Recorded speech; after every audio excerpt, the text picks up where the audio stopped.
Howdy, this is Mackenzie Franklin from SideGame LLC here in Colorado Springs, Colorado.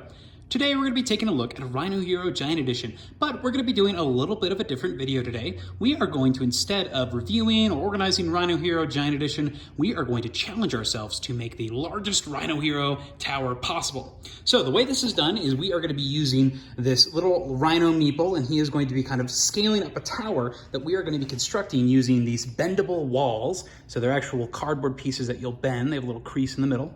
And then they'll be placing them onto these roof tiles. So the roof tiles are actually your cards in the game, and on the back here, they're gonna have a pattern that you have to actually place that specific roof tile in. So you actually have to bend it into that shape. Now with that being said, let's go ahead and get started. All right, so we're gonna go ahead and start with this card, and let's go for it. So on this little green tile here, we're going to bend our little walls, and hopefully this is a good, sturdy foundation. Oh boy, this game is pretty terrifying.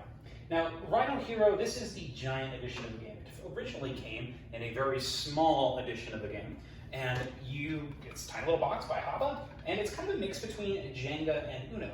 A lot of the cards are going to have things like make somebody draw a card, you can play a second card from your hand, you can reverse the turn order, but one of the special cards here is the Rhino Hero card. So it looks like this, and what you're going to do is you're going to play it on here, and you actually have to take that Rhino meeple and you'll put it where the arrow says. So he's got to stand right there. It's kind of nice because he adds some stability because he is a pretty weighted piece there, but it's kind of scary when you actually have to move him when another Rhino Hero card comes later.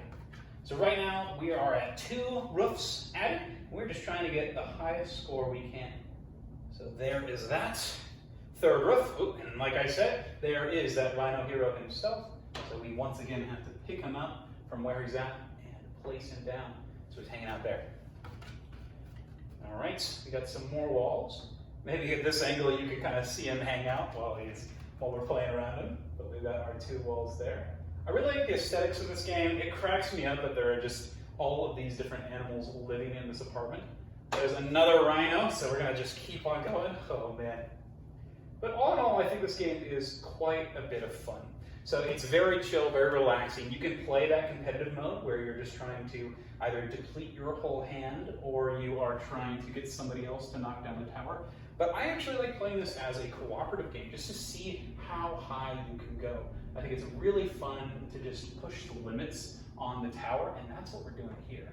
So, but I do recommend the base game, especially for younger kids. I actually gave my original copy of this to my nephew, but I figured that this would be a great game to bring to events and just all sorts of things once they start to open up here. So that's the plan, at least, to just have a nice central piece. So we're getting a little bit taller here, and this is pretty impressive, actually. Let's get our Rhino Hero buddy from this end. I want to grab him without knocking it over. There he is. Oh, geez. This is pretty terrifying, I'm not gonna lie. Whew. I think this will be a fun centerpiece. I like these giant deluxe editions of games. I think they're over the top and a lot of fun. One other giant edition that I was tempted by for a while was the Giant Azul, but there were so many different variations, and honestly, I really like the compactness of the small Azul that I've stuck with that one. But that one comes in like a gigantic suitcase. It's pretty over the top. Oh my gosh, so many Rhino Hero cards. Oh boy. So let's grab him from over here. Where's he at? I swear, we've hit like 1, 2, 3, 4, 5, 6 rhinos in a row? Oh my gosh. This never happens. So the fact that you're seeing this is a treat. So I did shuffle everything beforehand. Let's see how high we can go. I'm pretty impressed. This is looking pretty stable and secure. Watch, I say that and it'll fall right after. All right, we're still in business. No rhino this time. That's pretty scary. So we'll go with that. More walls. We might get to the top of this. That's pretty impressive. I can't jinx myself. I'm not psyching myself out. Ooh. Oh, I dropped it. All right, it's looking good so far. Oh no, this is like the dreaded card. So this one here, it's terrible. It has this like line in it, and so if you don't place it correctly, your whole tower is gonna fall. All right. Yeah, if you don't place it correctly, your whole tower falls down. So let's do this angle. Push it like that. And put our wall on top. Something like that. Doing much better than I expected, and this is where that step ladder comes in. So pull it up to us, go to the next card. Oh boy. And let's move forward. We're still in business. Ah, that's terrifying. So this is a ×2 tile, so I can decide what this layout is. So what I'm going to do is do something a little bit centralized, one of those tower ones. There's a little bit of weight on both sides. Oh, terrifying. Oh, it's another one of those towers. It's going to go right in the middle. Unbelievable. I have to go get more walls. Well, let's see if I can do this. So Corn is over there on the couch watching me. She is pretty good about board games though. She's really good. We taught her when she was young that board games were not food.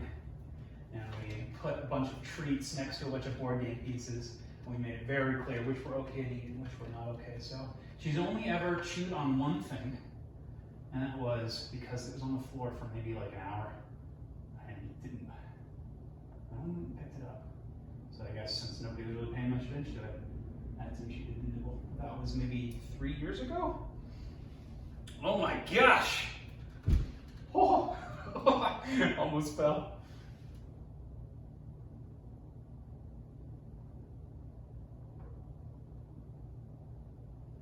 It's still stable.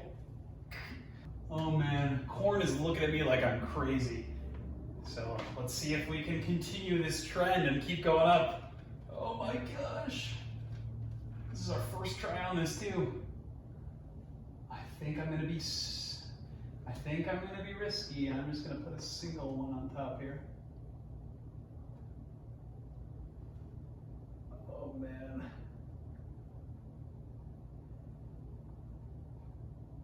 Oh no, I feel it crushing. No!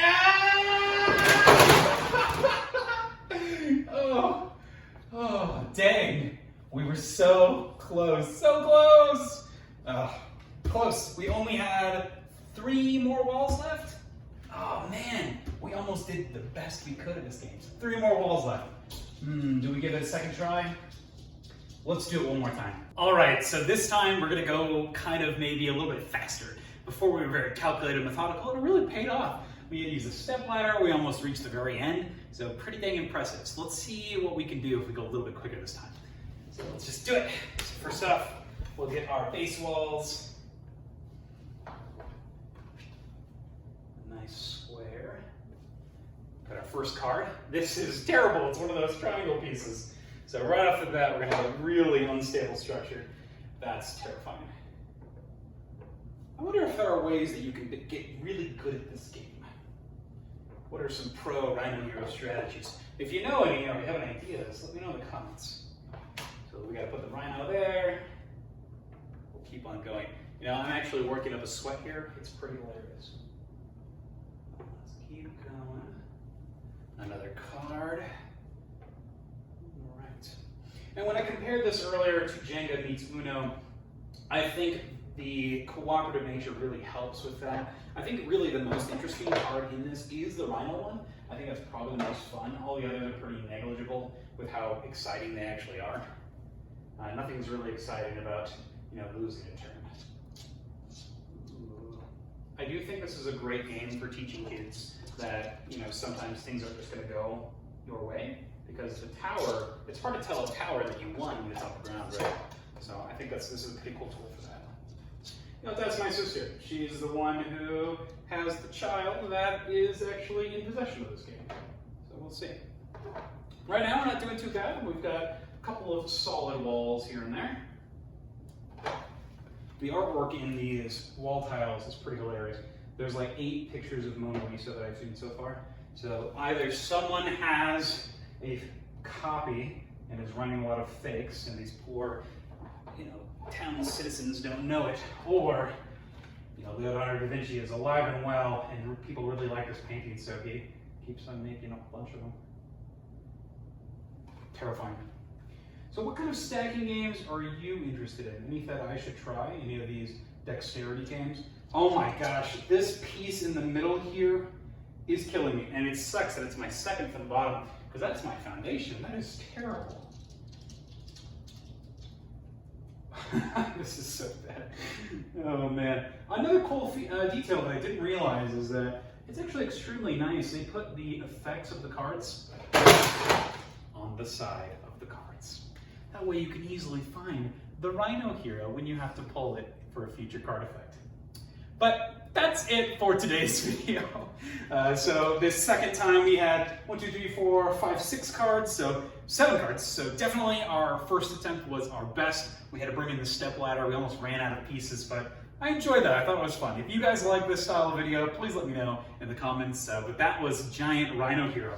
So if you have any questions about what you saw here, please let me know down in the comments below. Once again, definitely don't need to purchase this copy. The small one is great, but if you do want to copy this, they're available at the BGG store. Totally extra, but I have to say, this was pretty challenging, pretty fun, and I enjoyed my experience. I can't tell you of many games where I have to pull out a stepladder to actually play. That is Rhino Hero Giant Edition. Thank you so much for watching SideGame Strong.